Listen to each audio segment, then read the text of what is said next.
Hi friend! What if you could sit down with a millionaire babe and ask her for one piece of advice that made her as successful as she is today? Well, that's exactly what I'm going to be sharing with you in today's video, and I'm so excited because I'm going to be introducing you to 3 millionaire babes who are self-made millionaires. They're incredible, intelligent, vibrant individuals, and I'm going to be sharing pieces of their success advice with you, and we are starting right now. The number one thing that I realized in order to become a millionaire is the key things that I learned about money that helped me become a millionaire. To chase a certain financial goal, certain material goals, which there's literally nothing wrong with that. Believe me, take it from me, friend. There is nothing wrong with that at all. You are going to want to watch this video all the way through because I don't just have one piece of advice. Oh no, I try to jam pack as much as possible into these videos. If you haven't been here before, welcome. My name is Kristen and this is by Kristen Elaine. The very first success advice that I have comes from Vanessa Lau, and she says, have a 5-year plan. Obviously, you can't really predict the future and you don't know what's going to happen in 5 years. And 5 years can sound like a really long time, but it's kind of like when you go into a job interview or you go on a date and they ask you questions like, where do you see yourself in 5 years? It's the same thing, only you're doing it for yourself. And she talks about not only the goals that you want to have, but what kind of person do you want to be at the end of 5 years? What kind of values do you need to have? What kind of habits do you need to be doing? What kind of goals do you need to have for yourself? If you have 5 years in the timeline, you can actually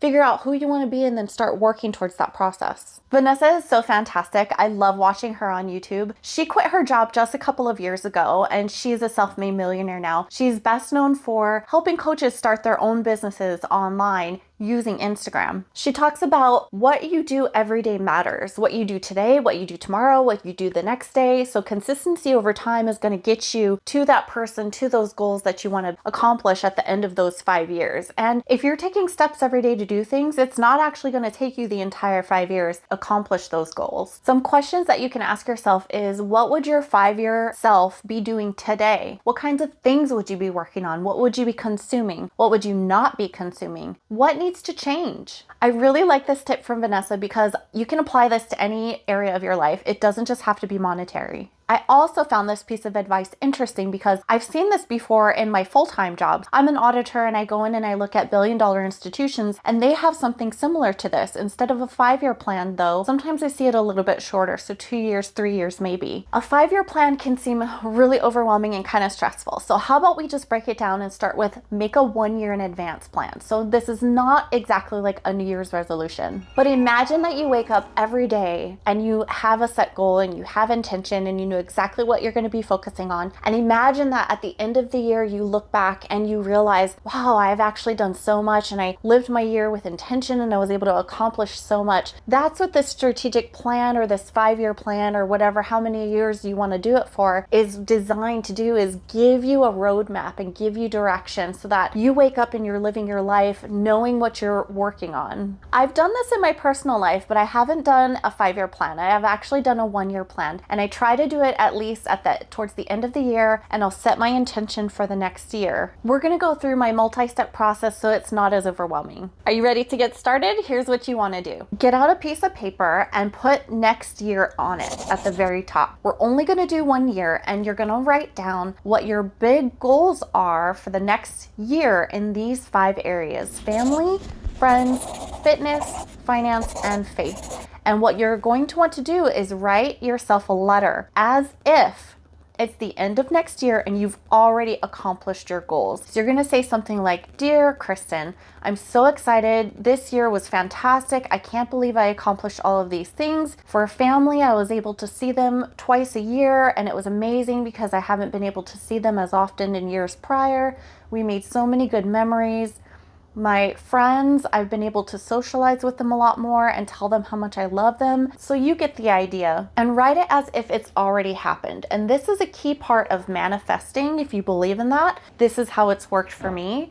And then put it somewhere where you can see it often. The other thing that I like to do is grab a sticky note or a smaller piece of paper and then break down these goals into quarterly goals. What do you need to achieve in Q1 of next year to move yourself towards what you want to accomplish by the end of the year? So you're going to want to also stick this where you can see it often. This is a really fun exercise and I encourage you to do it. It's the #1 best thing Vanessa says that has helped quantum leap her life. Thank you, Vanessa.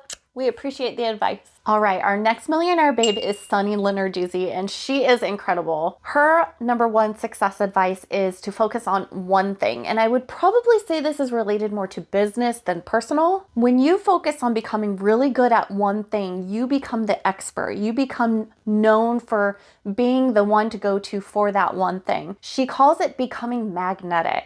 Compelling. Magnetic. This was really a light bulb moment for me. It really hit me when she said that you become magnetic. People will seek you out for something that you're known for, and you actually grow so much when people know you for one thing. You become the expert.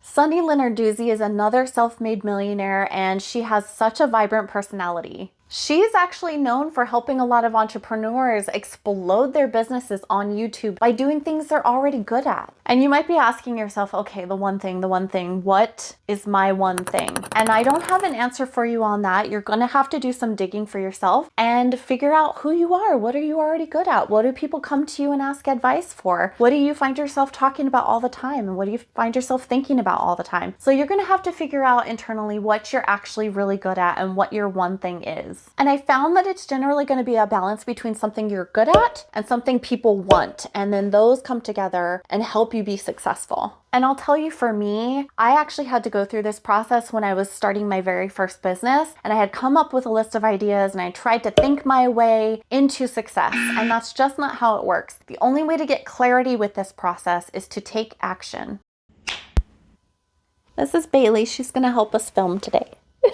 All right, are you gonna sit here? Here are my suggestions on how to seek clarity, because this is what I did myself. When you've narrowed down your list of topics to just a couple of things and you're still not sure what you're gonna do, take a really big, scary leap and put yourself out there into the marketplace and start to do some research. I went to one of my community's Facebook pages for the city that I live in, and I put out an ad, so to speak, and I said, hey, I'm a student and I'm thinking about starting a business, and I would love to talk to current business owners about what they do for their bookkeeping process, because one of the ideas that I had was to start a bookkeeping company. And it felt really scary, but I got 4 different people who said, I have some time to help. I would love to have a conversation with you. So I private messaged them and I set up phone calls, and I would just ask them, tell me about what your typical day looks like. Tell me what your industry is all about. Tell me what you do for your bookkeeping, what's working, what's not working. What is the thing that you hate the most about your bookkeeping? And I found out every single one of them hated doing it themselves. So I was able to actually get a lot of information from them that I could figure out what are their business pain points? What do they do during the day? What are their goals? What are their hopes and dreams? And then realize that there is a market out there, and this is something that I can reasonably do. This process, even though it sounds scary, is critical, because you don't want to get started down the road and then figure out that you hate it or there's no demand for it. So this process, I highly recommend doing this. You're going to get yourself instant feedback, because either you're going to love it or you're going to realize that, oh, this is not for me. And you're going to want to figure that out sooner rather than later. Also, a side benefit of this process was I actually gained a lot of confidence. I was able to get started right away. And each one of them that I talked to either thought of me in the future or said, call me as soon as you get your business started, because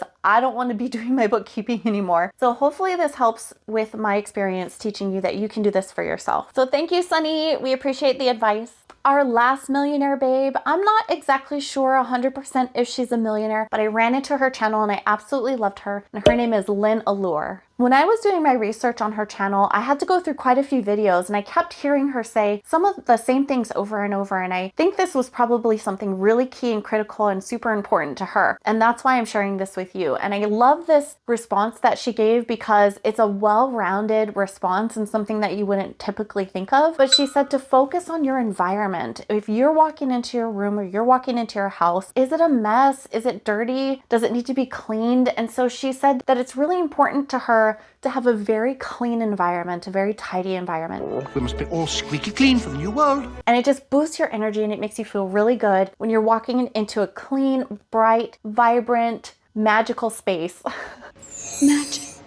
And sometimes we become desensitized to our own environment because we're so familiar with it. But some questions you can ask yourself is, what would a visitor see when they first walk in? What needs to be cleaned up? What needs a home? What is a mess? What is working well? And I like that she actually included people in this advice too. So what is the vibe of the people you're around? What needs to be cleaned up? What needs to not that I'm saying that people have to go, but there's some people I think that you realize your vibe is a little off when you talk to them. So she does include people too in this advice, and to kind of pay attention to how you feel. Do you feel good around them? Do you not feel good around them? And then maybe start to not be around people who make you feel bad and start spending your time more around people who make you feel good. I think Lynn and I would be BFFs because we talk about the same things on our channel. And that's what I really was drawn into and gravitated to when I found her channel. So she talks about personal development and personal finance, and that's exactly what I talk about here on my channel. So if you haven't subscribed yet, what are you waiting for? I would love to have you subscribed and part of this community to come back every single week for more videos just like this one. I mean, my house isn't really that messy. It's just my husband and myself and our 2 fur babies. And I try to keep things clean. I mean, I do things like the dishes, laundry. I definitely clean the bathrooms. Yeah, I think I probably have some things I need to work on in this area, but just imagine how good it's gonna feel to walk in and it's gonna feel like, you know, those commercials where your hair swishes in the wind and you walk in and it's just so clean and fresh, and just this wonderful, amazing space where your mind is clear and you don't even have to worry, and you can just focus on getting your work done and focus on what you're trying to become for your future self 5 years from now, doing your one thing. You see how I tied that all together? I'm going to include one more bonus tip in here just because I thought it was really important. And this is from Lynn Allure again, because we all know that money does not equal happiness. Happiness and health are wealth. Having your own financial goals is amazing. And wanting to be a millionaire, there's nothing wrong with that. But having extra zeros at the end of your bank account is not going to bring you happiness. What did you just say? At least not long-term sustainable happiness. You're going to find that once you reach your financial goals, it's just like any other goal that you accomplish. You're going to want to do something next, and you're going to set the bar at the next level and the next level. And you're constantly going to be chasing happiness as long as that happiness is outside of yourself. So don't forget your own internal happiness, and don't forget your own health as you're going along your own financial journey. And as long as you remember that, then you'll figure out the true secret to wealth is not exactly something that exists in your bank account.